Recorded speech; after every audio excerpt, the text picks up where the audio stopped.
وعن أبي هريرة رضي الله عنه أن رسول الله صلى الله عليه وسلم قال: من اغتسل يوم الجمعة غسل الجنابة ثم راح في الساعة الأولى فكأنما قرب بدنه، ومن راح في الساعة الثانية فكأنما قرب بقرة، ومن راح في الساعة الثالثة فكأنما قرب كبشا أقرا، ومن راح في الساعة الرابعة فكأنما قرب دجاجة، ومن راح في الساعة الخامسة فكأنما قرب بيضة. فإذا خرج الإمام حضرت الملائكة يستمعون الذكر. متفق عليه. وعن أبي هريرة رضي الله عنه أن رسول الله صلى الله عليه وسلم قال: من اغتسل يوم الجمعة غسل الجنابة ثم راح في الساعة الأولى فكأنما قرب بدنه، ومن راح في الساعة الثانية فكأنما قرب بقرة، ومن راح في الساعة الثالثة فكأنما قرب كبشا أقرا، ومن راح في الساعة الرابعة فكأنما قرب دجاجة، ومن راح في الساعة الخامسة فكأنما قرب بيضة. فإذا خرج الإمام حضرت الملائكة يستمعون الذكر. متفق عليه. وعن أبي هريرة رضي الله عنه أن رسول الله صلى الله عليه وسلم قال: من اغتسل يوم الجمعة غسل الجنابة ثم راح في الساعة الأولى فكأنما قرب بدنه، ومن راح في الساعة الثانية فكأنما قرب بقرة، ومن راح في الساعة الثالثة فكأنما قرب كبشا أقرا، ومن راح في الساعة الرابعة فكأنما قرب دجاجة، ومن راح في الساعة الخامسة فكأنما قرب بيضة. فإذا خرج الإمام حضرت الملائكة يستمعون الذكر. متفق عليه. وعن أبي هريرة رضي الله عنه أن رسول الله صلى الله عليه وسلم قال: من اغتسل يوم الجمعة غسل الجنابة ثم راح في الساعة الأولى فكأنما قرب بدنه، ومن راح في الساعة الثانية فكأنما قرب بقرة، ومن راح في الساعة الثالثة فكأنما قرب كبشا أقرا، ومن راح في الساعة الرابعة فكأنما قرب دجاجة، ومن راح في الساعة الخامسة فكأنما قرب بيضة. فإذا خرج الإمام حضرت الملائكة يستمعون الذكر. متفق عليه. وعن أبي هريرة رضي الله عنه أن رسول الله صلى الله عليه وسلم قال: من اغتسل يوم الجمعة غسل الجنابة ثم راح في الساعة الأولى فكأنما قرب بدنه، ومن راح في الساعة الثانية فكأنما قرب بقرة، ومن راح في الساعة الثالثة فكأنما قرب كبشا أقرا، ومن راح في الساعة الرابعة فكأنما قرب دجاجة، ومن راح في الساعة الخامسة فكأنما قرب بيضة. فإذا خرج الإمام حضرت الملائكة يستمعون الذكر. متفق عليه. وعن أبي هريرة رضي الله عنه أن رسول الله صلى الله عليه وسلم قال: من اغتسل يوم الجمعة غسل الجنابة ثم راح في الساعة الأولى فكأنما قرب بدنه، ومن راح في الساعة الثانية فكأنما قرب بقرة، ومن راح في الساعة الثالثة فكأنما قرب كبشا أقرا، ومن راح في الساعة الرابعة فكأنما قرب دجاجة، ومن راح في الساعة الخامسة فكأنما قرب بيضة. فإذا خرج الإمام حضرت الملائكة يستمعون الذكر. متفق عليه. وعن أبي هريرة رضي الله عنه أن رسول الله صلى الله عليه وسلم قال: من اغتسل يوم الجمعة غسل الجنابة ثم راح في الساعة الأولى فكأنما قرب بدنه، ومن راح في الساعة الثانية فكأنما قرب بقرة، ومن راح في الساعة الثالثة فكأنما قرب كبشا أقرا، ومن راح في الساعة الرابعة فكأنما قرب دجاجة، ومن راح في الساعة الخامسة فكأنما قرب بيضة. فإذا خرج الإمام حضرت الملائكة يستمعون الذكر. متفق عليه. وعن أبي هريرة رضي الله عنه أن رسول الله صلى الله عليه وسلم قال: من اغتسل يوم الجمعة غسل الجنابة ثم راح في الساعة الأولى فكأنما قرب بدنه، ومن راح في الساعة الثانية فكأنما قرب بقرة، ومن راح في الساعة الثالثة فكأنما قرب كبشا أقرا، ومن راح في الساعة الرابعة فكأنما قرب دجاجة، ومن راح في الساعة الخامسة فكأنما قرب بيضة. فإذا خرج الإمام حضرت الملائكة يستمعون الذكر. متفق عليه.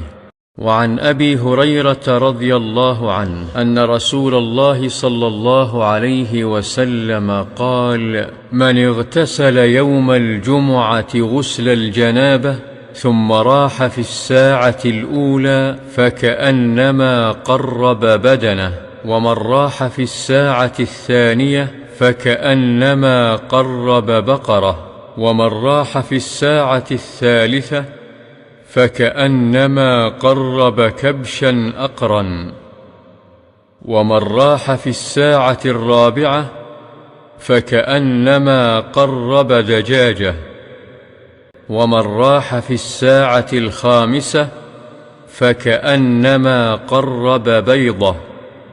فإذا خرج الإمام حضرت الملائكة يستمعون الذكر. متفق عليه. وعن أبي هريرة رضي الله عنه أن رسول الله صلى الله عليه وسلم قال: من اغتسل يوم الجمعة غسل الجنابة ثم راح في الساعة الأولى فكأنما قرب بدنه، ومن راح في الساعة الثانية فكأنما قرب بقرة، ومن راح في الساعة الثالثة فكأنما قرب كبشا أقرا، ومن راح في الساعة الرابعة فكأنما قرب دجاجة، ومن راح في الساعة الخامسة فكأنما قرب بيضة. فإذا خرج الإمام حضرت الملائكة يستمعون الذكر. متفق عليه.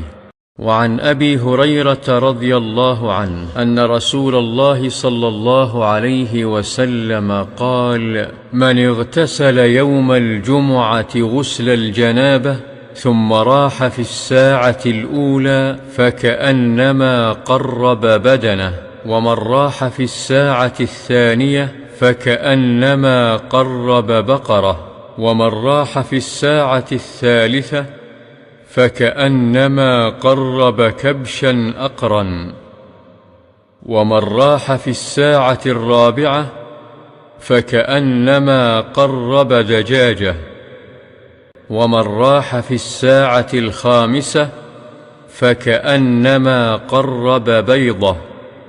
فإذا خرج الإمام حضرت الملائكة يستمعون الذكر. متفق عليه.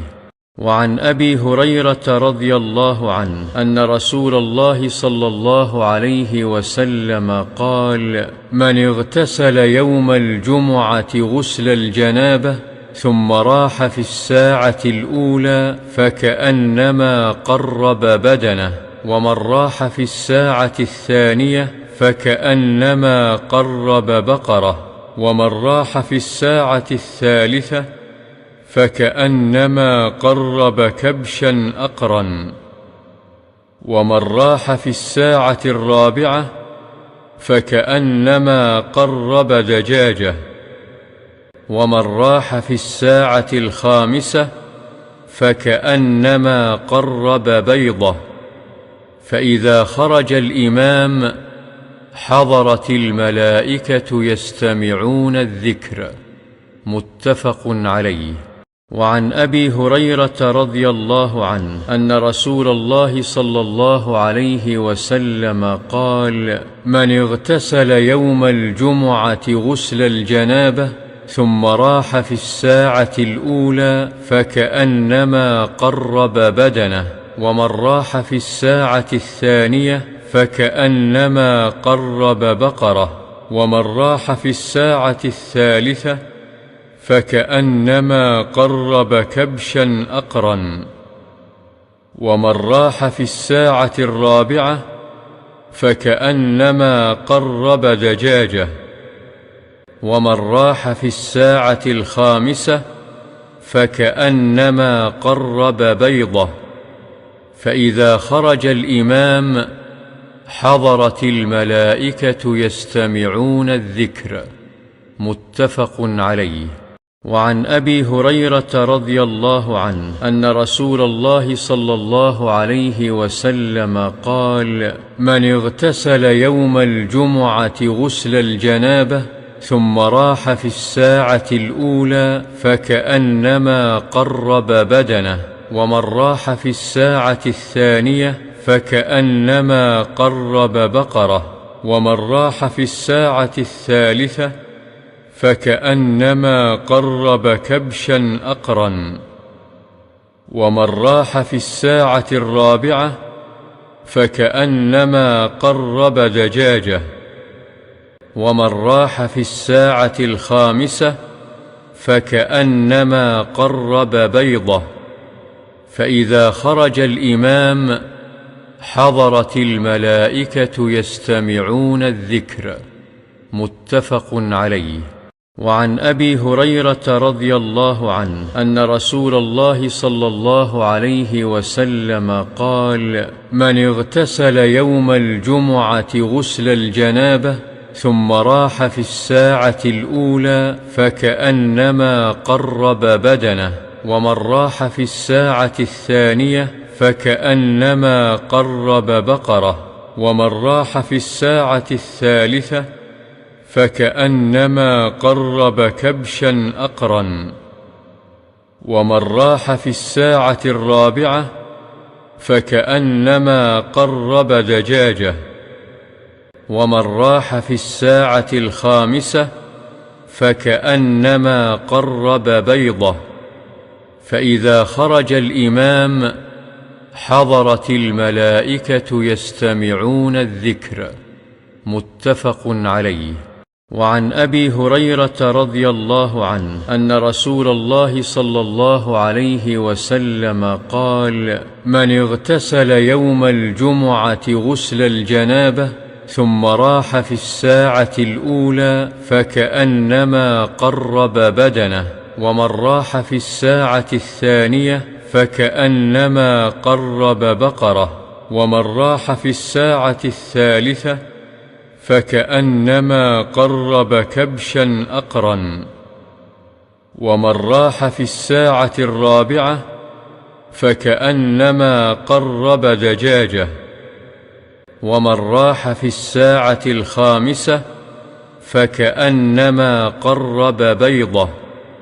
فإذا خرج الإمام حضرت الملائكة يستمعون الذكر.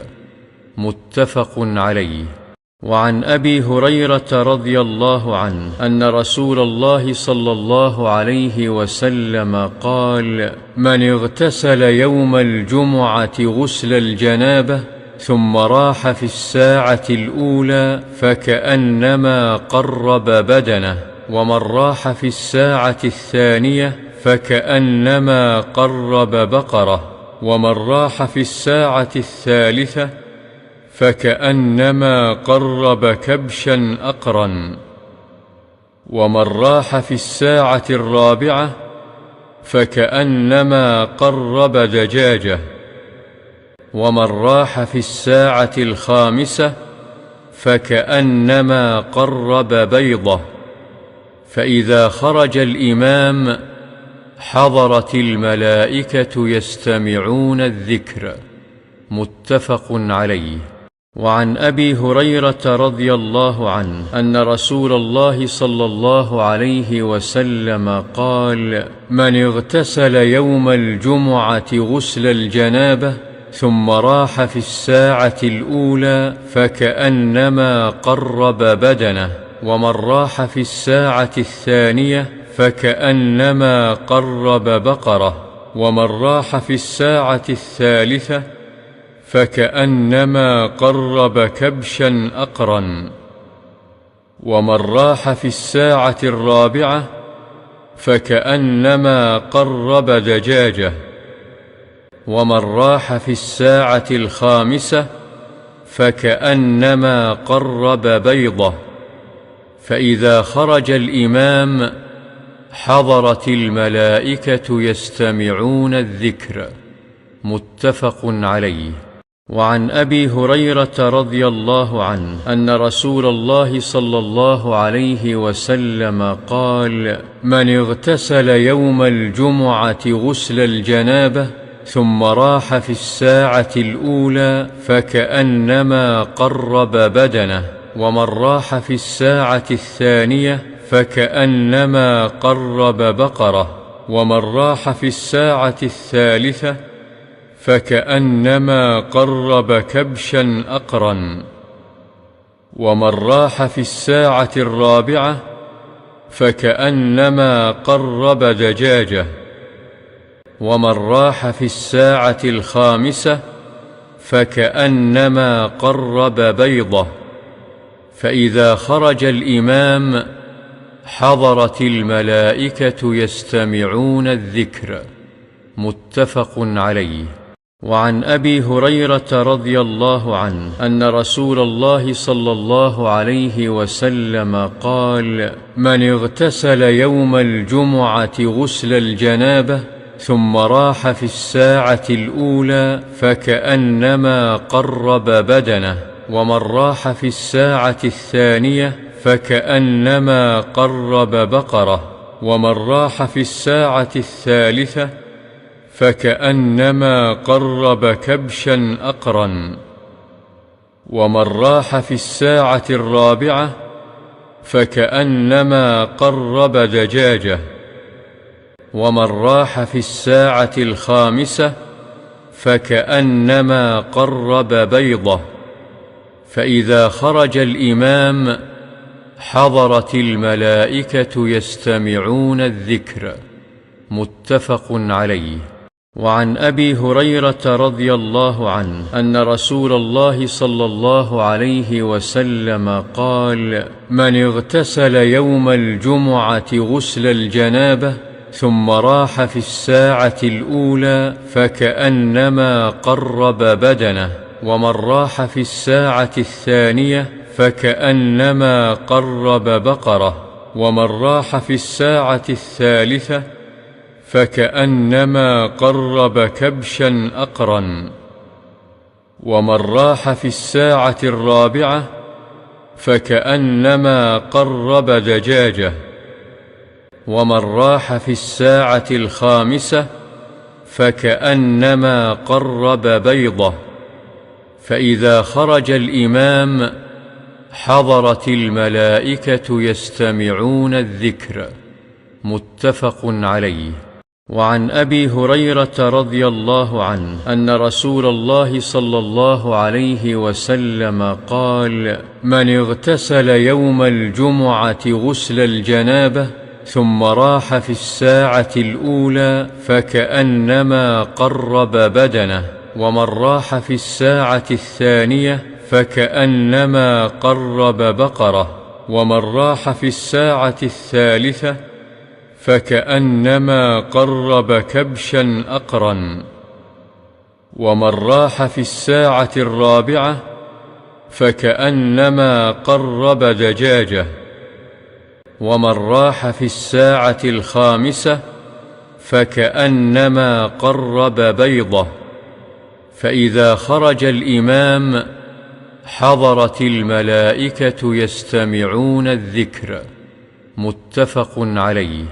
وعن أبي هريرة رضي الله عنه أن رسول الله صلى الله عليه وسلم قال: من اغتسل يوم الجمعة غسل الجنابة ثم راح في الساعة الأولى فكأنما قرب بدنه، ومن راح في الساعة الثانية فكأنما قرب بقرة، ومن راح في الساعة الثالثة فكأنما قرب كبشا أقرا، ومن راح في الساعة الرابعة فكأنما قرب دجاجة، ومن راح في الساعة الخامسة فكأنما قرب بيضة.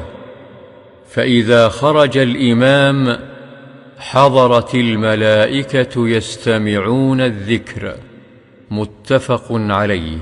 وعن أبي هريرة رضي الله عنه أن رسول الله صلى الله عليه وسلم قال: من اغتسل يوم الجمعة غسل الجنابة ثم راح في الساعة الأولى فكأنما قرب بدنه، ومن راح في الساعة الثانية فكأنما قرب بقرة، ومن راح في الساعة الثالثة فكأنما قرب كبشا أقرا، ومن راح في الساعة الرابعة فكأنما قرب دجاجة، ومن راح في الساعة الخامسة فكأنما قرب بيضة. فإذا خرج الإمام حضرت الملائكة يستمعون الذكر. متفق عليه.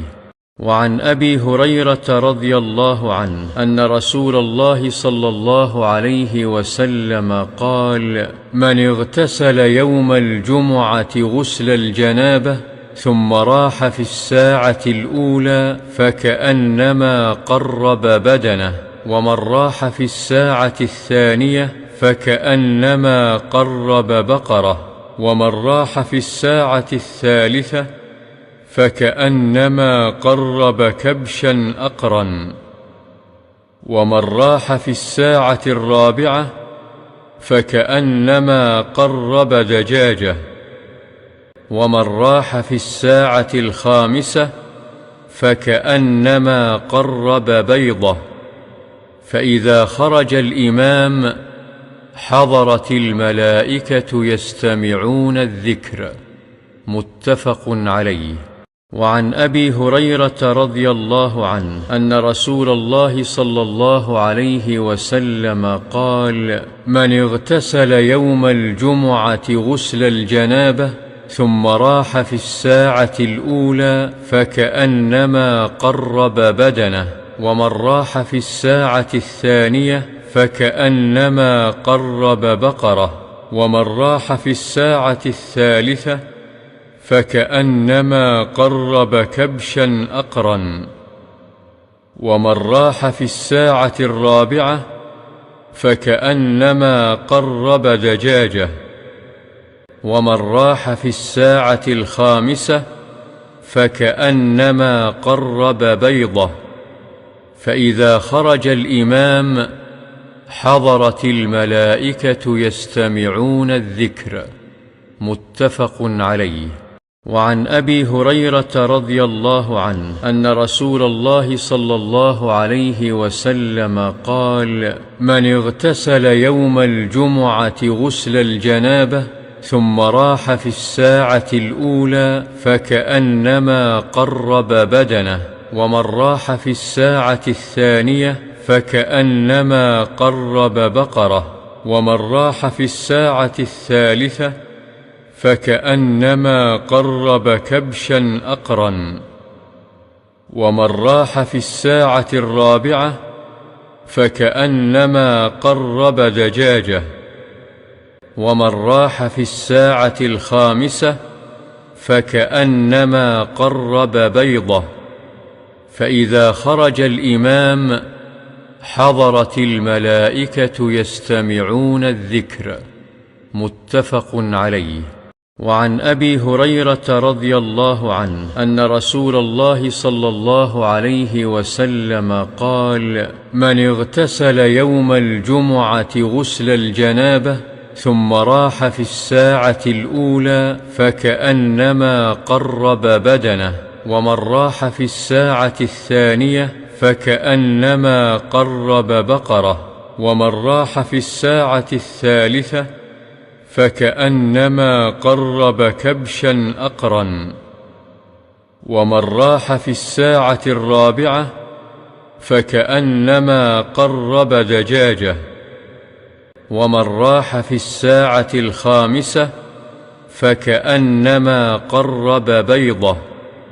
فإذا خرج الإمام حضرت الملائكة يستمعون الذكر. متفق عليه. وعن أبي هريرة رضي الله عنه أن رسول الله صلى الله عليه وسلم قال: من اغتسل يوم الجمعة غسل الجنابة ثم راح في الساعة الأولى فكأنما قرب بدنه، ومن راح في الساعة الثانية فكأنما قرب بقرة، ومن راح في الساعة الثالثة فكأنما قرب كبشا أقرا، ومن راح في الساعة الرابعة فكأنما قرب دجاجة، ومن راح في الساعة الخامسة فكأنما قرب بيضة. فإذا خرج الإمام حضرت الملائكة يستمعون الذكر. متفق عليه. وعن أبي هريرة رضي الله عنه أن رسول الله صلى الله عليه وسلم قال: من اغتسل يوم الجمعة غسل الجنابة ثم راح في الساعة الأولى فكأنما قرب بدنه، ومن راح في الساعة الثانية فكأنما قرب بقرة، ومن راح في الساعة الثالثة فكأنما قرب كبشا أقرا، ومن راح في الساعة الرابعة فكأنما قرب دجاجة، ومن راح في الساعة الخامسة فكأنما قرب بيضة. فإذا خرج الإمام حضرت الملائكة يستمعون الذكر. متفق عليه. وعن أبي هريرة رضي الله عنه أن رسول الله صلى الله عليه وسلم قال: من اغتسل يوم الجمعة غسل الجنابة ثم راح في الساعة الأولى فكأنما قرب بدنه، ومن راح في الساعة الثانية فكأنما قرب بقرة، ومن راح في الساعة الثالثة فكأنما قرب كبشا أقرا، ومن راح في الساعة الرابعة فكأنما قرب دجاجة، ومن راح في الساعة الخامسة فكأنما قرب بيضة. فإذا خرج الإمام حضرت الملائكة يستمعون الذكر. متفق عليه. وعن أبي هريرة رضي الله عنه أن رسول الله صلى الله عليه وسلم قال: من اغتسل يوم الجمعة غسل الجنابة ثم راح في الساعة الأولى فكأنما قرب بدنه، ومن راح في الساعة الثانية فكأنما قرب بقرة، ومن راح في الساعة الثالثة فكأنما قرب كبشا أقرا، ومن راح في الساعة الرابعة فكأنما قرب دجاجة، ومن راح في الساعة الخامسة فكأنما قرب بيضة. فإذا خرج الإمام حضرت الملائكة يستمعون الذكر. متفق عليه. وعن أبي هريرة رضي الله عنه أن رسول الله صلى الله عليه وسلم قال: من اغتسل يوم الجمعة غسل الجنابة ثم راح في الساعة الأولى فكأنما قرب بدنه، ومن راح في الساعة الثانية فكأنما قرب بقرة، ومن راح في الساعة الثالثة فكأنما قرب كبشا أقرا، ومن راح في الساعة الرابعة فكأنما قرب دجاجة، ومن راح في الساعة الخامسة فكأنما قرب بيضة. فإذا خرج الإمام حضرت الملائكة يستمعون الذكر. متفق عليه. وعن أبي هريرة رضي الله عنه أن رسول الله صلى الله عليه وسلم قال: من اغتسل يوم الجمعة غسل الجنابة ثم راح في الساعة الأولى فكأنما قرب بدنه، ومن راح في الساعة الثانية فكأنما قرب بقرة، ومن راح في الساعة الثالثة فكأنما قرب كبشا أقرا، ومن راح في الساعة الرابعة فكأنما قرب دجاجة، ومن راح في الساعة الخامسة فكأنما قرب بيضة. فإذا خرج الإمام حضرت الملائكة يستمعون الذكر. متفق عليه.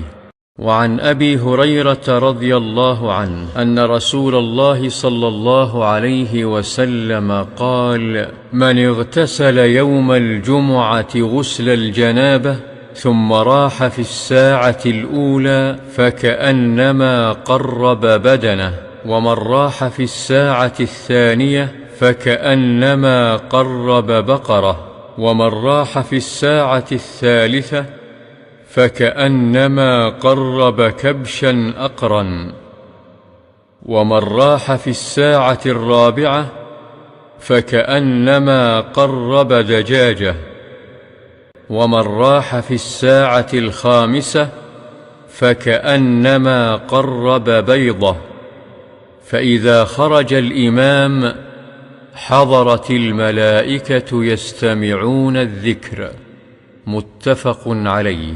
وعن أبي هريرة رضي الله عنه أن رسول الله صلى الله عليه وسلم قال: من اغتسل يوم الجمعة غسل الجنابة ثم راح في الساعة الأولى فكأنما قرب بدنه، ومن راح في الساعة الثانية فكأنما قرب بقرة، ومن راح في الساعة الثالثة فكأنما قرب كبشا أقرا، ومن راح في الساعة الرابعة فكأنما قرب دجاجة، ومن راح في الساعة الخامسة فكأنما قرب بيضة.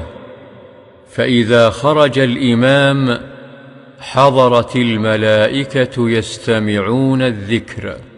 متفق عليه. وعن أبي هريرة رضي الله عنه أن رسول الله صلى الله عليه وسلم قال: من اغتسل يوم الجمعة غسل الجنابة ثم راح في الساعة الأولى فكأنما قرب بدنه، ومن راح في الساعة الثانية فكأنما قرب بقرة، ومن راح في الساعة الثالثة فكأنما قرب كبشا أقرا، ومن راح في الساعة الرابعة فكأنما قرب دجاجة، ومن راح في الساعة الخامسة فكأنما قرب بيضة. فإذا خرج الإمام حضرت الملائكة يستمعون الذكر. متفق عليه. وعن أبي هريرة رضي الله عنه أن رسول الله صلى الله عليه وسلم قال: من اغتسل يوم الجمعة غسل الجنابة ثم راح في الساعة الأولى فكأنما قرب بدنه، ومن راح في الساعة الثانية فكأنما قرب بقرة، ومن راح في الساعة الثالثة فكأنما قرب كبشا أقرا، ومن راح في الساعة الرابعة فكأنما قرب دجاجة، ومن راح في الساعة الخامسة فكأنما قرب بيضة. فإذا خرج الإمام حضرت الملائكة يستمعون الذكر. متفق عليه.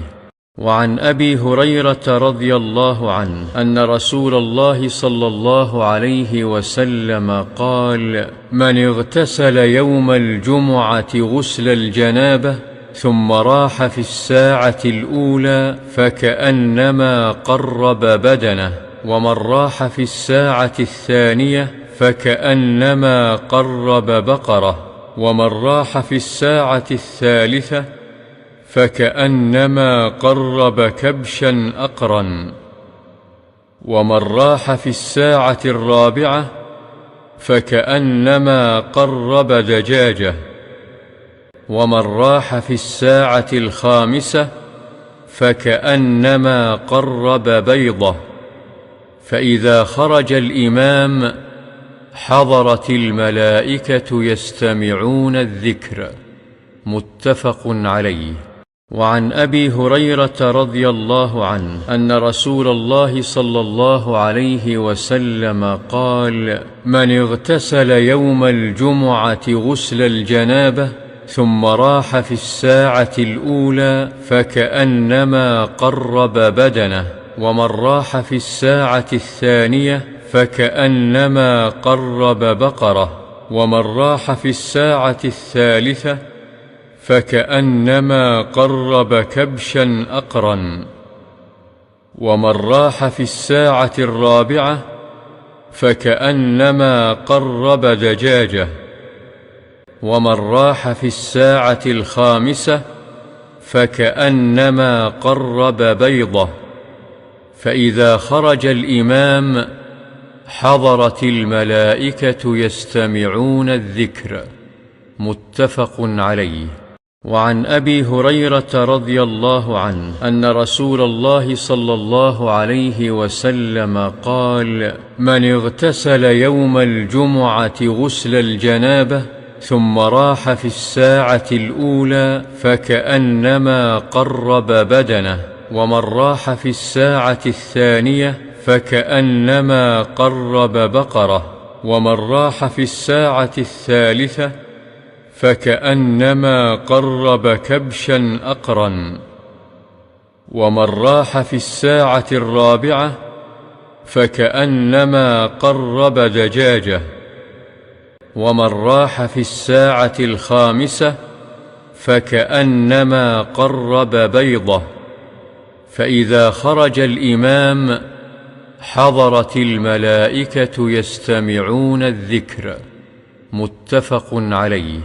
وعن أبي هريرة رضي الله عنه أن رسول الله صلى الله عليه وسلم قال: من اغتسل يوم الجمعة غسل الجنابة ثم راح في الساعة الأولى فكأنما قرب بدنه، ومن راح في الساعة الثانية فكأنما قرب بقرة، ومن راح في الساعة الثالثة فكأنما قرب كبشا أقرا، ومن راح في الساعة الرابعة فكأنما قرب دجاجة، ومن راح في الساعة الخامسة فكأنما قرب بيضة. فإذا خرج الإمام حضرت الملائكة يستمعون الذكر. متفق عليه.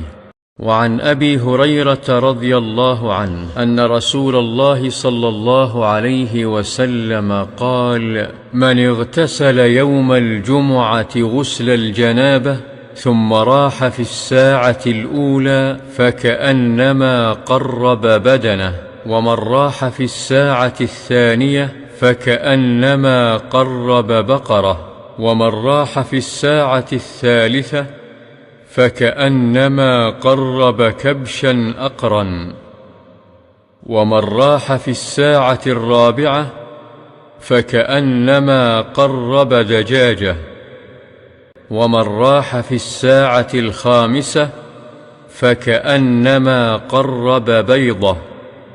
فإذا خرج الإمام حضرت الملائكة يستمعون الذكر. متفق عليه.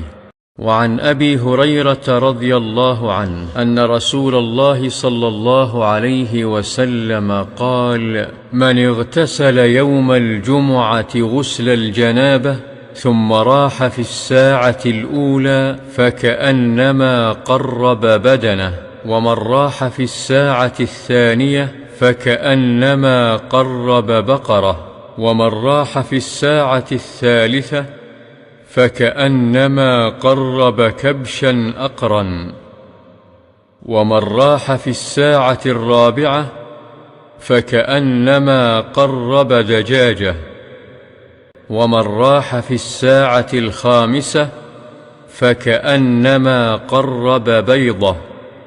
فإذا خرج الإمام حضرت الملائكة يستمعون الذكر. متفق عليه.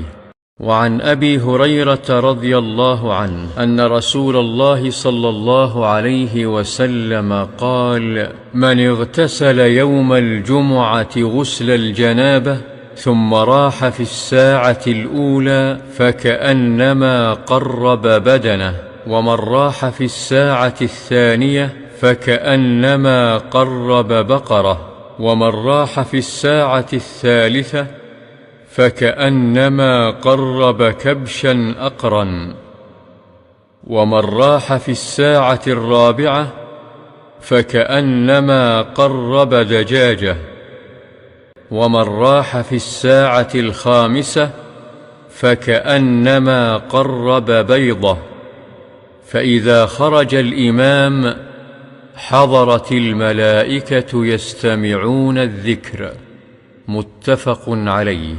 وعن أبي هريرة رضي الله عنه أن رسول الله صلى الله عليه وسلم قال: من اغتسل يوم الجمعة غسل الجنابة ثم راح في الساعة الأولى فكأنما قرب بدنه، ومن راح في الساعة الثانية فكأنما قرب بقرة، ومن راح في الساعة الثالثة فكأنما قرب كبشا أقرا، ومن راح في الساعة الرابعة فكأنما قرب دجاجة، ومن راح في الساعة الخامسة فكأنما قرب بيضة.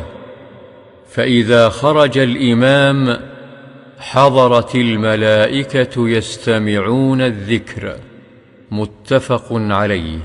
وعن أبي هريرة رضي الله عنه أن رسول الله صلى الله عليه وسلم قال: من اغتسل يوم الجمعة غسل الجنابة ثم راح في الساعة الأولى فكأنما قرب بدنه، ومن راح في الساعة الثانية فكأنما قرب بقرة، ومن راح في الساعة الثالثة فكأنما قرب كبشا أقرا، ومن راح في الساعة الرابعة فكأنما قرب دجاجة، ومن راح في الساعة الخامسة فكأنما قرب بيضة.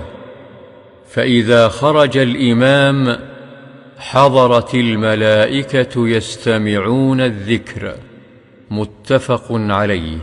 وعن أبي هريرة رضي الله عنه أن رسول الله صلى الله عليه وسلم قال: من اغتسل يوم الجمعة غسل الجنابة ثم راح في الساعة الأولى فكأنما قرب بدنه، ومن راح في الساعة الثانية فكأنما قرب بقرة، ومن راح في الساعة الثالثة فكأنما قرب كبشا أقرا، ومن راح في الساعة الرابعة فكأنما قرب دجاجة، ومن راح في الساعة الخامسة فكأنما قرب بيضة.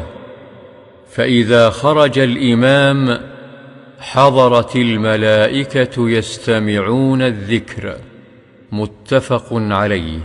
وعن أبي هريرة رضي الله عنه أن رسول الله صلى الله عليه وسلم قال: من اغتسل يوم الجمعة غسل الجنابة ثم راح في الساعة الأولى فكأنما قرب بدنه، ومن راح في الساعة الثانية فكأنما قرب بقرة، ومن راح في الساعة الثالثة فكأنما قرب كبشا أقرا، ومن راح في الساعة الرابعة فكأنما قرب دجاجة، ومن راح في الساعة الخامسة فكأنما قرب بيضة.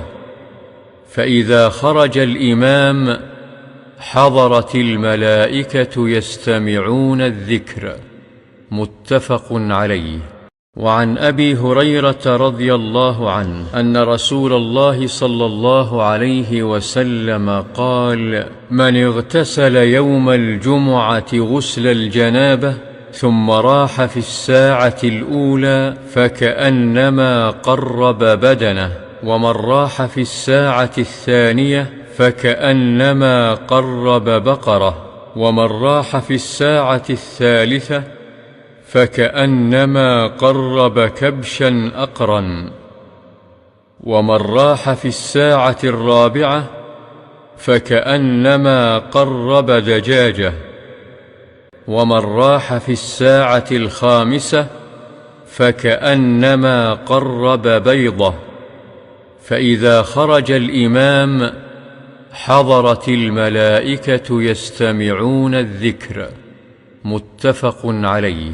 وعن أبي هريرة رضي الله عنه أن رسول الله صلى الله عليه وسلم قال: من اغتسل يوم الجمعة غسل الجنابة ثم راح في الساعة الأولى فكأنما قرب بدنه، ومن راح في الساعة الثانية فكأنما قرب بقرة، ومن راح في الساعة الثالثة فكأنما قرب كبشا أقرا، ومن راح في الساعة الرابعة فكأنما قرب دجاجة، ومن راح في الساعة الخامسة فكأنما قرب بيضة. فإذا خرج الإمام حضرت الملائكة يستمعون الذكر. متفق عليه.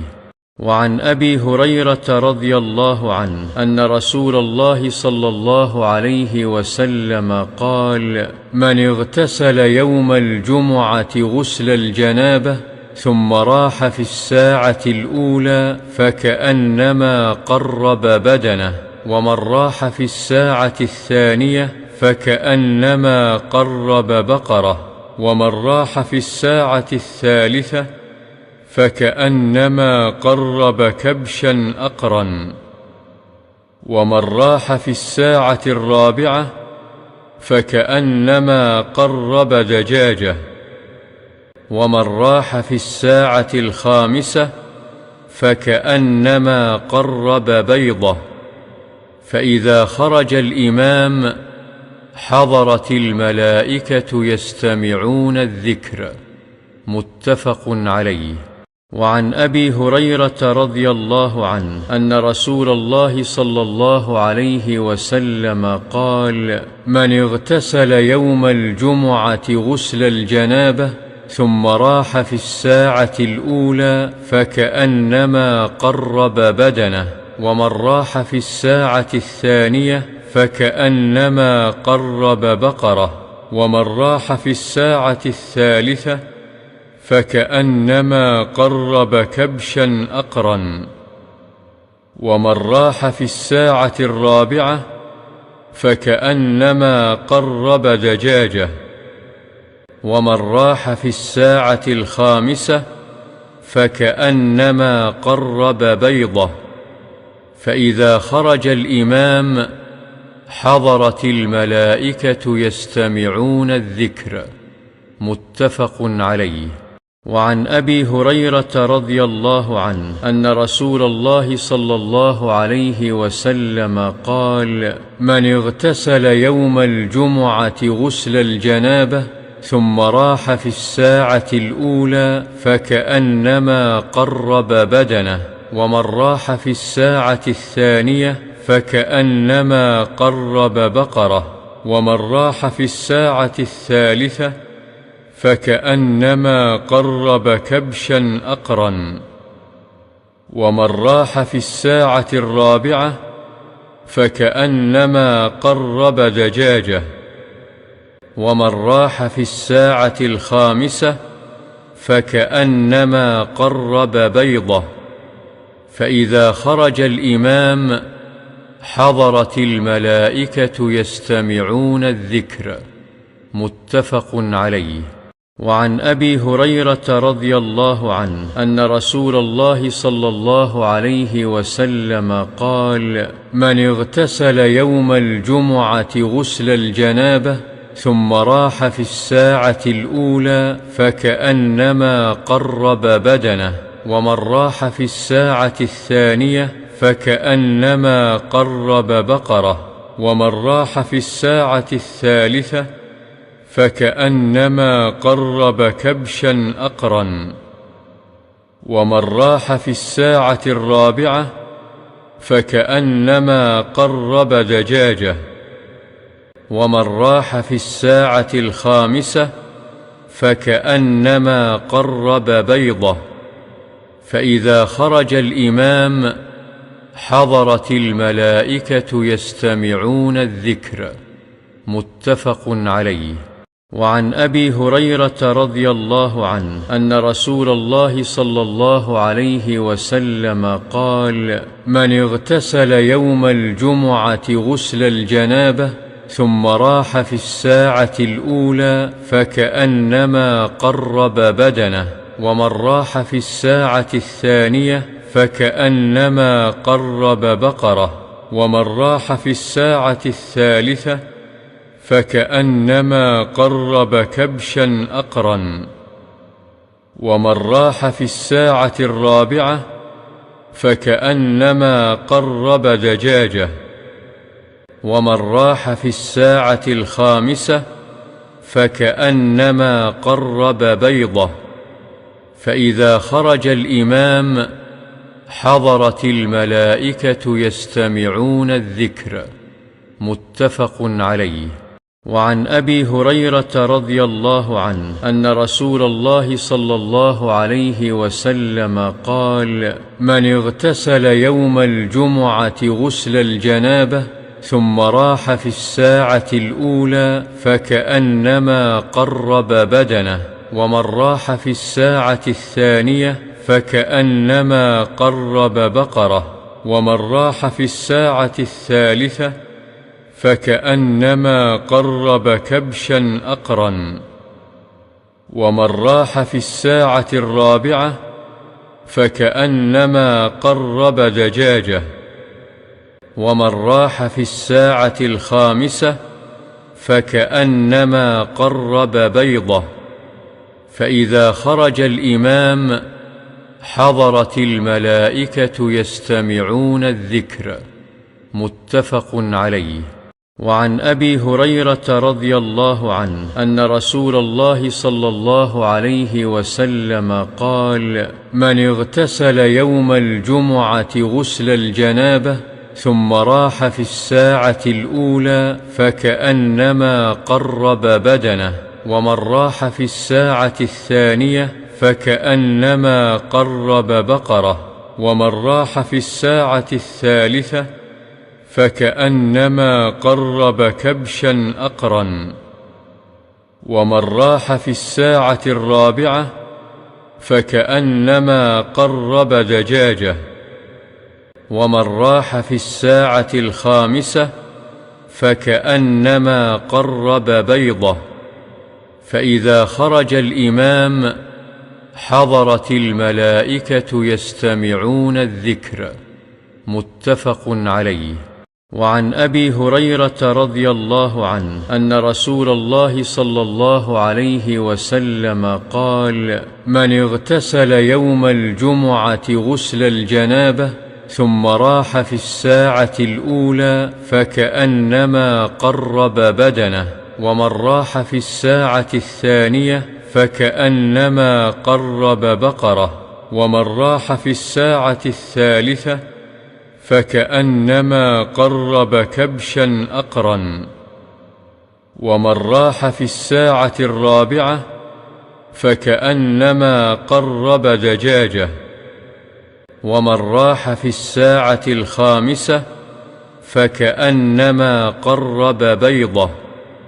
فإذا خرج الإمام حضرت الملائكة يستمعون الذكر. متفق عليه.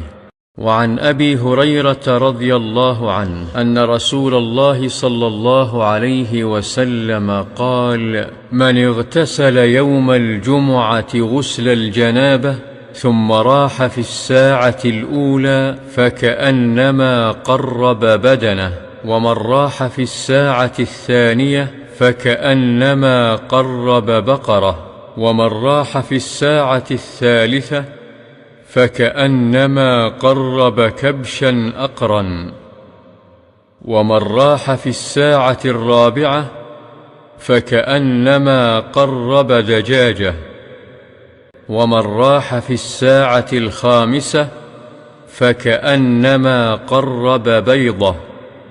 فإذا خرج الإمام حضرت الملائكة يستمعون الذكر. متفق عليه. وعن أبي هريرة رضي الله عنه أن رسول الله صلى الله عليه وسلم قال: من اغتسل يوم الجمعة غسل الجنابة ثم راح في الساعة الأولى فكأنما قرب بدنه، ومن راح في الساعة الثانية فكأنما قرب بقرة، ومن راح في الساعة الثالثة فكأنما قرب كبشا أقرا، ومن راح في الساعة الرابعة فكأنما قرب دجاجة، ومن راح في الساعة الخامسة فكأنما قرب بيضة.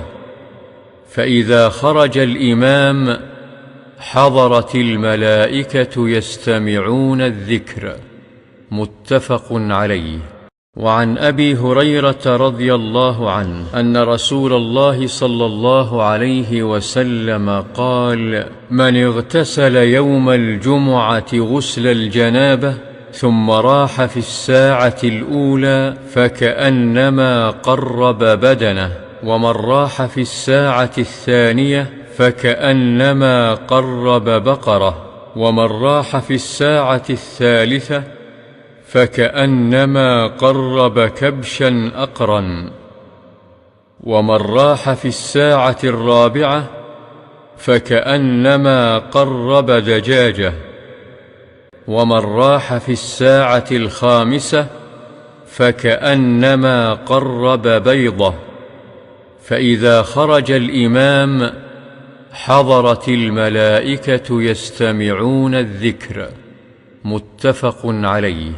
وعن أبي هريرة رضي الله عنه أن رسول الله صلى الله عليه وسلم قال: من اغتسل يوم الجمعة غسل الجنابة ثم راح في الساعة الأولى فكأنما قرب بدنه، ومن راح في الساعة الثانية فكأنما قرب بقرة، ومن راح في الساعة الثالثة فكأنما قرب كبشا أقرا، ومن راح في الساعة الرابعة فكأنما قرب دجاجة، ومن راح في الساعة الخامسة فكأنما قرب بيضة. فإذا خرج الإمام حضرت الملائكة يستمعون الذكر. متفق عليه. وعن أبي هريرة رضي الله عنه أن رسول الله صلى الله عليه وسلم قال: من اغتسل يوم الجمعة غسل الجنابة ثم راح في الساعة الأولى فكأنما قرب بدنه، ومن راح في الساعة الثانية فكأنما قرب بقرة، ومن راح في الساعة الثالثة فكأنما قرب كبشا أقرا، ومن راح في الساعة الرابعة فكأنما قرب دجاجة، ومن راح في الساعة الخامسة فكأنما قرب بيضة. فإذا خرج الإمام حضرت الملائكة يستمعون الذكر. متفق عليه. وعن أبي هريرة رضي الله عنه أن رسول الله صلى الله عليه وسلم قال: من اغتسل يوم الجمعة غسل الجنابة ثم راح في الساعة الأولى فكأنما قرب بدنه، ومن راح في الساعة الثانية فكأنما قرب بقرة، ومن راح في الساعة الثالثة فكأنما قرب كبشا أقرا، ومن راح في الساعة الرابعة فكأنما قرب دجاجة، ومن راح في الساعة الخامسة فكأنما قرب بيضة. فإذا خرج الإمام حضرت الملائكة يستمعون الذكر. متفق عليه.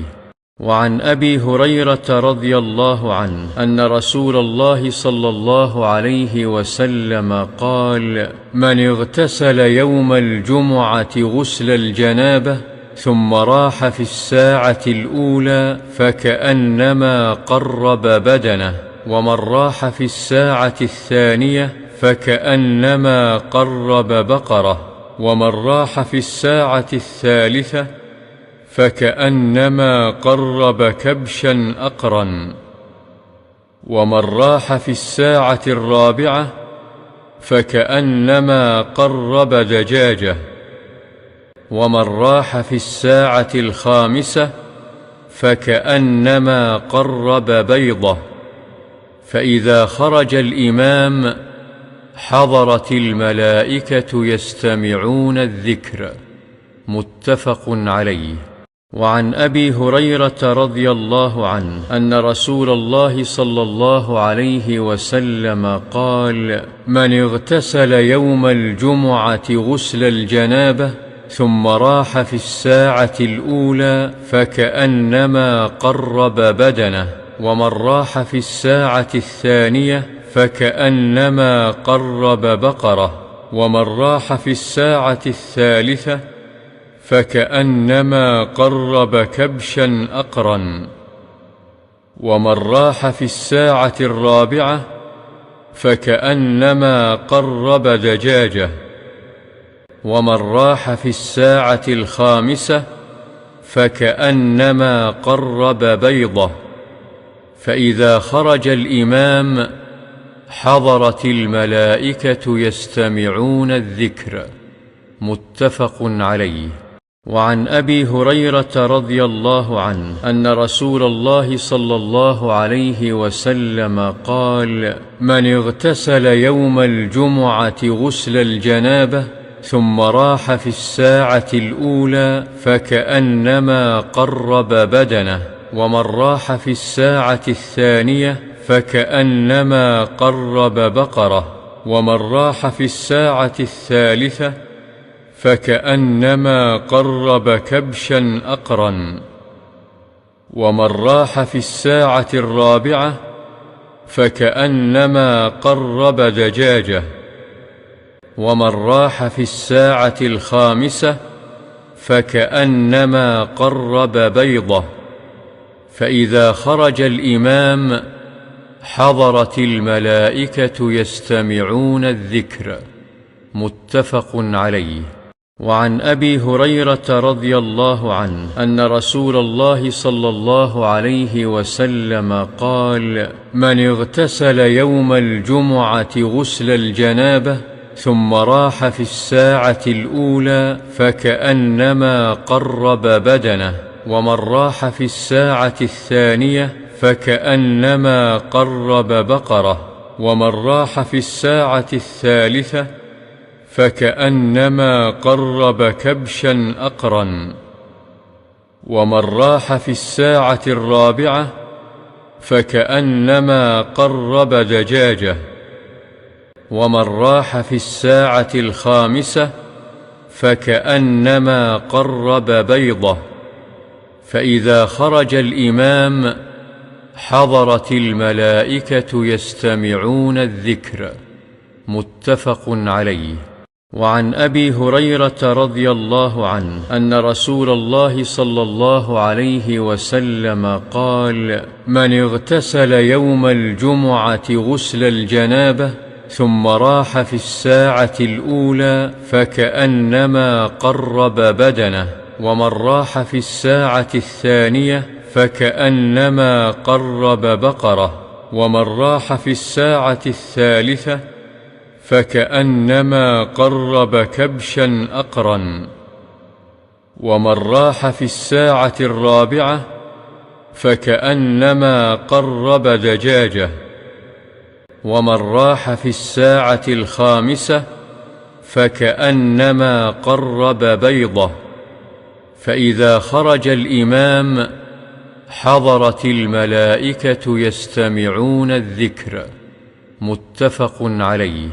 وعن أبي هريرة رضي الله عنه أن رسول الله صلى الله عليه وسلم قال: من اغتسل يوم الجمعة غسل الجنابة ثم راح في الساعة الأولى فكأنما قرب بدنه، ومن راح في الساعة الثانية فكأنما قرب بقرة، ومن راح في الساعة الثالثة فكأنما قرب كبشا أقرا، ومن راح في الساعة الرابعة فكأنما قرب دجاجة، ومن راح في الساعة الخامسة فكأنما قرب بيضة.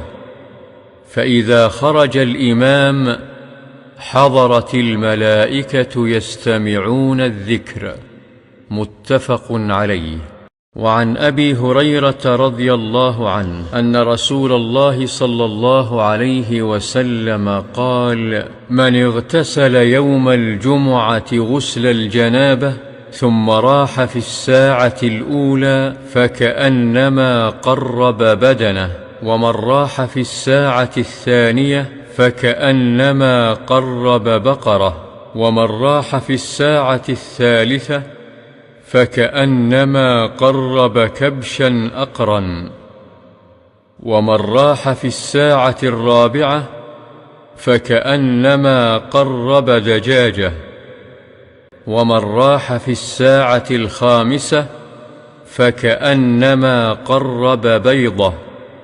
فإذا خرج الإمام حضرت الملائكة يستمعون الذكر.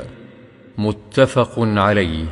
وعن أبي هريرة رضي الله عنه أن رسول الله صلى الله عليه وسلم قال: من اغتسل يوم الجمعة غسل الجنابة ثم راح في الساعة الأولى فكأنما قرب بدنه، ومن راح في الساعة الثانية فكأنما قرب بقرة، ومن راح في الساعة الثالثة فكأنما قرب كبشا أقرا، ومن راح في الساعة الرابعة فكأنما قرب دجاجة، ومن راح في الساعة الخامسة فكأنما قرب بيضة.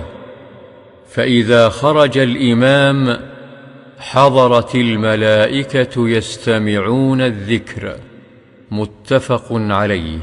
وعن أبي هريرة رضي الله عنه أن رسول الله صلى الله عليه وسلم قال: من اغتسل يوم الجمعة غسل الجنابة ثم راح في الساعة الأولى فكأنما قرب بدنه، ومن راح في الساعة الثانية فكأنما قرب بقرة، ومن راح في الساعة الثالثة فكأنما قرب كبشا أقرا، ومن راح في الساعة الرابعة فكأنما قرب دجاجة، ومن راح في الساعة الخامسة فكأنما قرب بيضة.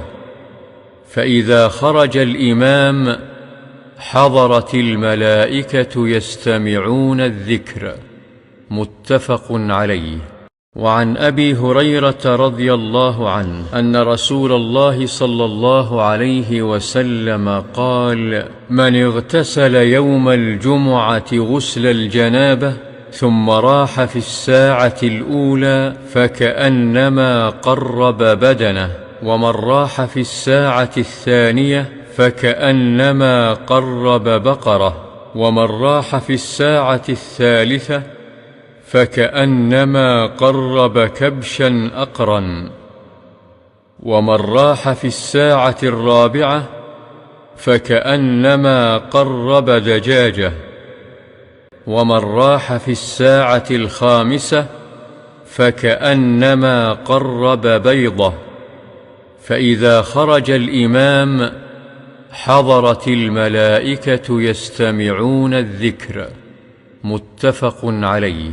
وعن أبي هريرة رضي الله عنه أن رسول الله صلى الله عليه وسلم قال: من اغتسل يوم الجمعة غسل الجنابة ثم راح في الساعة الأولى فكأنما قرب بدنه، ومن راح في الساعة الثانية فكأنما قرب بقرة، ومن راح في الساعة الثالثة فكأنما قرب كبشا أقرا، ومن راح في الساعة الرابعة فكأنما قرب دجاجة، ومن راح في الساعة الخامسة فكأنما قرب بيضة. فإذا خرج الإمام حضرت الملائكة يستمعون الذكر. متفق عليه.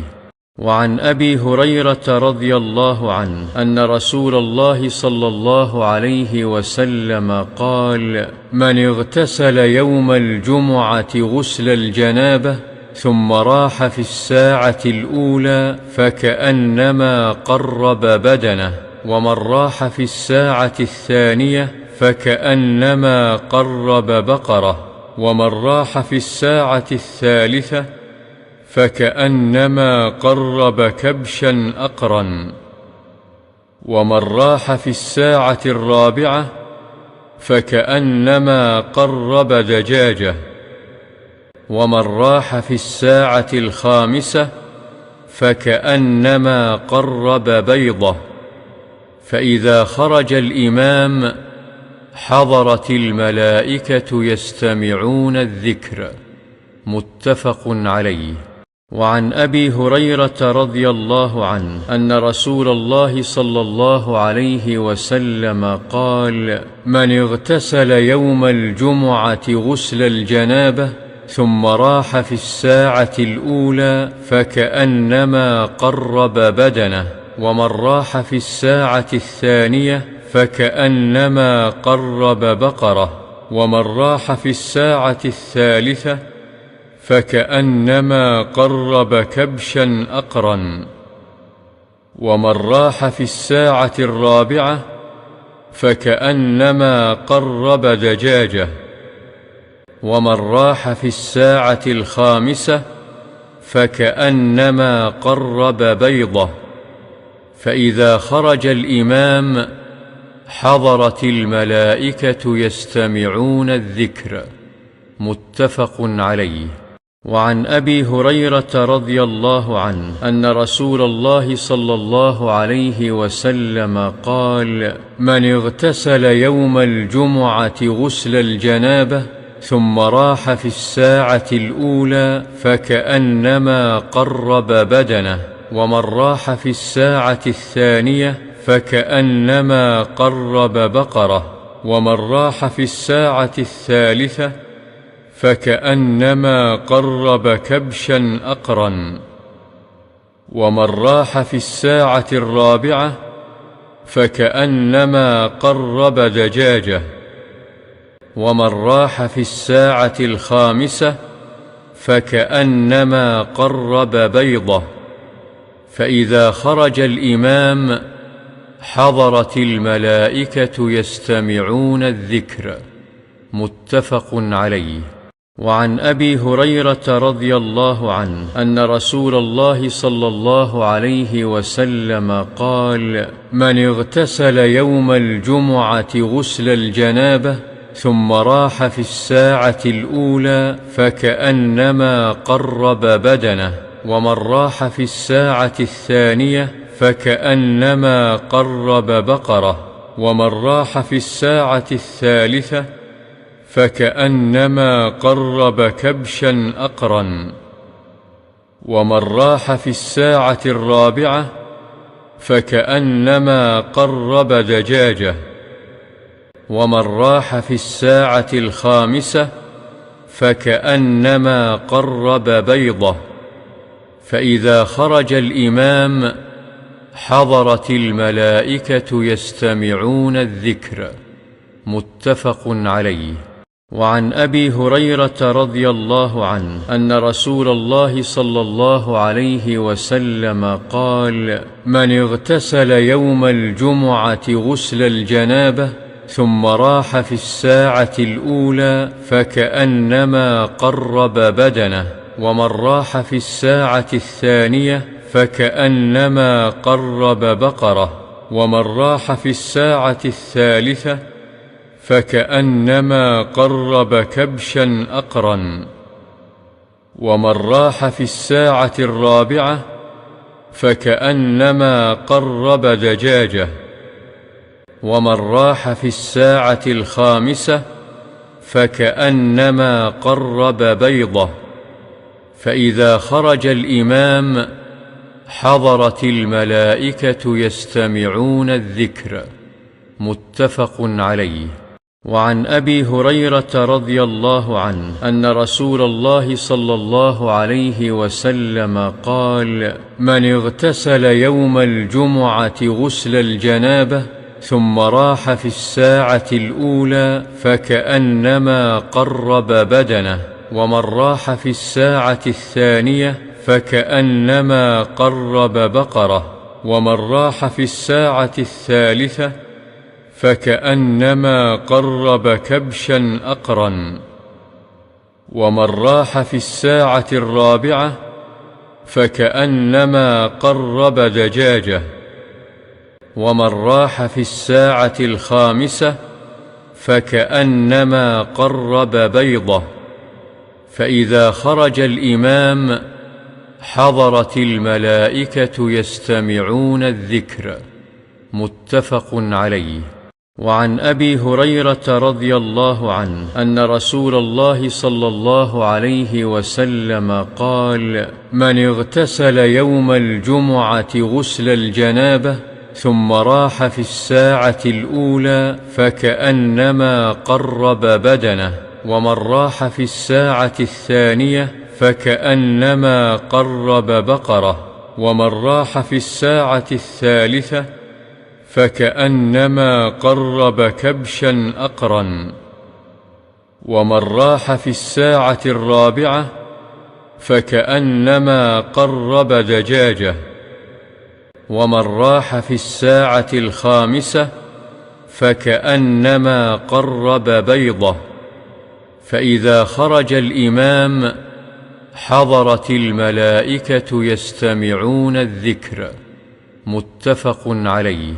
وعن أبي هريرة رضي الله عنه أن رسول الله صلى الله عليه وسلم قال: من اغتسل يوم الجمعة غسل الجنابة ثم راح في الساعة الأولى فكأنما قرب بدنه، ومن راح في الساعة الثانية فكأنما قرب بقرة، ومن راح في الساعة الثالثة فكأنما قرب كبشا أقرا، ومن راح في الساعة الرابعة فكأنما قرب دجاجة، ومن راح في الساعة الخامسة فكأنما قرب بيضة. فإذا خرج الإمام حضرت الملائكة يستمعون الذكر. متفق عليه. وعن أبي هريرة رضي الله عنه أن رسول الله صلى الله عليه وسلم قال: من اغتسل يوم الجمعة غسل الجنابة ثم راح في الساعة الأولى فكأنما قرب بدنه، ومن راح في الساعة الثانية فكأنما قرب بقرة، ومن راح في الساعة الثالثة فكأنما قرب كبشا أقرا، ومن راح في الساعة الرابعة فكأنما قرب دجاجة، ومن راح في الساعة الخامسة فكأنما قرب بيضة. فإذا خرج الإمام حضرت الملائكة يستمعون الذكر. متفق عليه.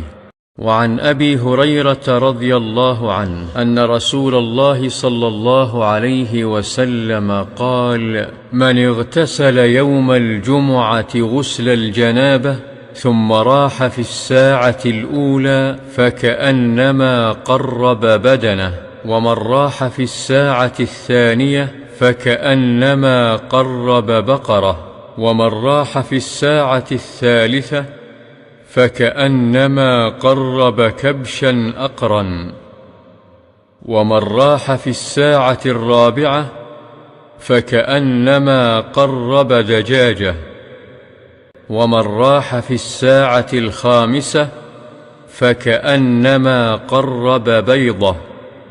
فإذا خرج الإمام حضرت الملائكة يستمعون الذكر. متفق عليه. وعن أبي هريرة رضي الله عنه أن رسول الله صلى الله عليه وسلم قال: من اغتسل يوم الجمعة غسل الجنابة ثم راح في الساعة الأولى فكأنما قرب بدنه، ومن راح في الساعة الثانية فكأنما قرب بقرة، ومن راح في الساعة الثالثة فكأنما قرب كبشا أقرا، ومن راح في الساعة الرابعة فكأنما قرب دجاجة، ومن راح في الساعة الخامسة فكأنما قرب بيضة. فإذا خرج الإمام حضرت الملائكة يستمعون الذكر. متفق عليه. وعن أبي هريرة رضي الله عنه أن رسول الله صلى الله عليه وسلم قال: من اغتسل يوم الجمعة غسل الجنابة ثم راح في الساعة الأولى فكأنما قرب بدنه، ومن راح في الساعة الثانية فكأنما قرب بقرة، ومن راح في الساعة الثالثة فكأنما قرب كبشا أقرا، ومن راح في الساعة الرابعة فكأنما قرب دجاجة، ومن راح في الساعة الخامسة فكأنما قرب بيضة. فإذا خرج الإمام حضرت الملائكة يستمعون الذكر. متفق عليه. وعن أبي هريرة رضي الله عنه أن رسول الله صلى الله عليه وسلم قال: من اغتسل يوم الجمعة غسل الجنابة ثم راح في الساعة الأولى فكأنما قرب بدنه، ومن راح في الساعة الثانية فكأنما قرب بقرة، ومن راح في الساعة الثالثة فكأنما قرب كبشا أقرا، ومن راح في الساعة الرابعة فكأنما قرب دجاجة، ومن راح في الساعة الخامسة فكأنما قرب بيضة. فإذا خرج الإمام حضرت الملائكة يستمعون الذكر. متفق عليه. وعن أبي هريرة رضي الله عنه أن رسول الله صلى الله عليه وسلم قال: من اغتسل يوم الجمعة غسل الجنابة ثم راح في الساعة الأولى فكأنما قرب بدنه، ومن راح في الساعة الثانية فكأنما قرب بقرة، ومن راح في الساعة الثالثة فكأنما قرب كبشا أقرا، ومن راح في الساعة الرابعة فكأنما قرب دجاجة، ومن راح في الساعة الخامسة فكأنما قرب بيضة. فإذا خرج الإمام حضرت الملائكة يستمعون الذكر. متفق عليه. وعن أبي هريرة رضي الله عنه أن رسول الله صلى الله عليه وسلم قال: من اغتسل يوم الجمعة غسل الجنابة ثم راح في الساعة الأولى فكأنما قرب بدنه، ومن راح في الساعة الثانية فكأنما قرب بقرة، ومن راح في الساعة الثالثة فكأنما قرب كبشا أقرا، ومن راح في الساعة الرابعة فكأنما قرب دجاجة، ومن راح في الساعة الخامسة فكأنما قرب بيضة. فإذا خرج الإمام حضرت الملائكة يستمعون الذكر. متفق عليه. وعن أبي هريرة رضي الله عنه أن رسول الله صلى الله عليه وسلم قال: من اغتسل يوم الجمعة غسل الجنابة ثم راح في الساعة الأولى فكأنما قرب بدنه، ومن راح في الساعة الثانية فكأنما قرب بقرة، ومن راح في الساعة الثالثة فكأنما قرب كبشا أقرا، ومن راح في الساعة الرابعة فكأنما قرب دجاجة، ومن راح في الساعة الخامسة فكأنما قرب بيضة. فإذا خرج الإمام حضرت الملائكة يستمعون الذكر. متفق عليه. وعن أبي هريرة رضي الله عنه أن رسول الله صلى الله عليه وسلم قال: من اغتسل يوم الجمعة غسل الجنابة ثم راح في الساعة الأولى فكأنما قرب بدنه، ومن راح في الساعة الثانية فكأنما قرب بقرة، ومن راح في الساعة الثالثة فكأنما قرب كبشا أقرا، ومن راح في الساعة الرابعة فكأنما قرب دجاجة، ومن راح في الساعة الخامسة فكأنما قرب بيضة. فإذا خرج الإمام حضرت الملائكة يستمعون الذكر. متفق عليه.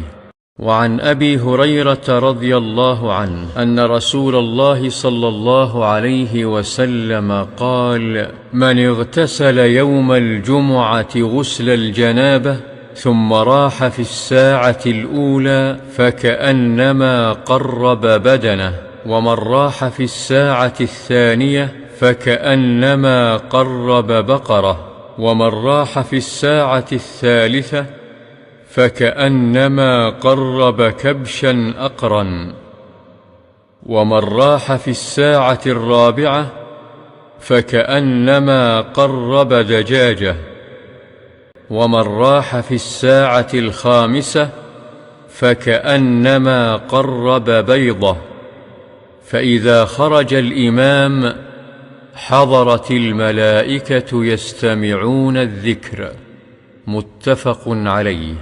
وعن أبي هريرة رضي الله عنه أن رسول الله صلى الله عليه وسلم قال: من اغتسل يوم الجمعة غسل الجنابة ثم راح في الساعة الأولى فكأنما قرب بدنه، ومن راح في الساعة الثانية فكأنما قرب بقرة، ومن راح في الساعة الثالثة فكأنما قرب كبشا أقرا، ومن راح في الساعة الرابعة فكأنما قرب دجاجة، ومن راح في الساعة الخامسة فكأنما قرب بيضة. فإذا خرج الإمام حضرت الملائكة يستمعون الذكر. متفق عليه. وعن أبي هريرة رضي الله عنه أن رسول الله صلى الله عليه وسلم قال: من اغتسل يوم الجمعة غسل الجنابة ثم راح في الساعة الأولى فكأنما قرب بدنه، ومن راح في الساعة الثانية فكأنما قرب بقرة، ومن راح في الساعة الثالثة فكأنما قرب كبشا أقرا، ومن راح في الساعة الرابعة فكأنما قرب دجاجة، ومن راح في الساعة الخامسة فكأنما قرب بيضة. فإذا خرج الإمام حضرت الملائكة يستمعون الذكر. متفق عليه.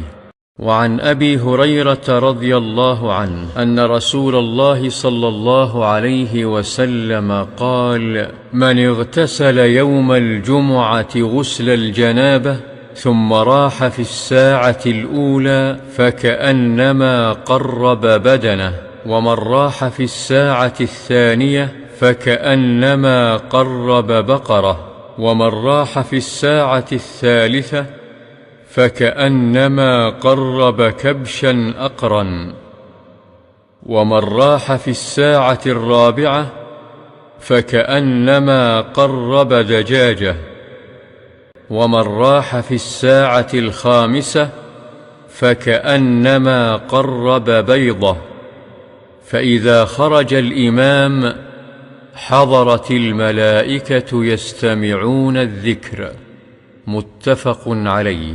وعن أبي هريرة رضي الله عنه أن رسول الله صلى الله عليه وسلم قال: من اغتسل يوم الجمعة غسل الجنابة ثم راح في الساعة الأولى فكأنما قرب بدنه، ومن راح في الساعة الثانية فكأنما قرب بقرة، ومن راح في الساعة الثالثة فكأنما قرب كبشا أقرا، ومن راح في الساعة الرابعة فكأنما قرب دجاجة، ومن راح في الساعة الخامسة فكأنما قرب بيضة. فإذا خرج الإمام حضرت الملائكة يستمعون الذكر. متفق عليه. وعن أبي هريرة رضي الله عنه أن رسول الله صلى الله عليه وسلم قال: من اغتسل يوم الجمعة غسل الجنابة ثم راح في الساعة الأولى فكأنما قرب بدنه، ومن راح في الساعة الثانية فكأنما قرب بقرة، ومن راح في الساعة الثالثة فكأنما قرب كبشا أقرا، ومن راح في الساعة الرابعة فكأنما قرب دجاجة، ومن راح في الساعة الخامسة فكأنما قرب بيضة. فإذا خرج الإمام حضرت الملائكة يستمعون الذكر. متفق عليه. وعن أبي هريرة رضي الله عنه أن رسول الله صلى الله عليه وسلم قال: من اغتسل يوم الجمعة غسل الجنابة ثم راح في الساعة الأولى فكأنما قرب بدنه، ومن راح في الساعة الثانية فكأنما قرب بقرة، ومن راح في الساعة الثالثة فكأنما قرب كبشا أقرا، ومن راح في الساعة الرابعة فكأنما قرب دجاجة، ومن راح في الساعة الخامسة فكأنما قرب بيضة. فإذا خرج الإمام حضرت الملائكة يستمعون الذكر. متفق عليه.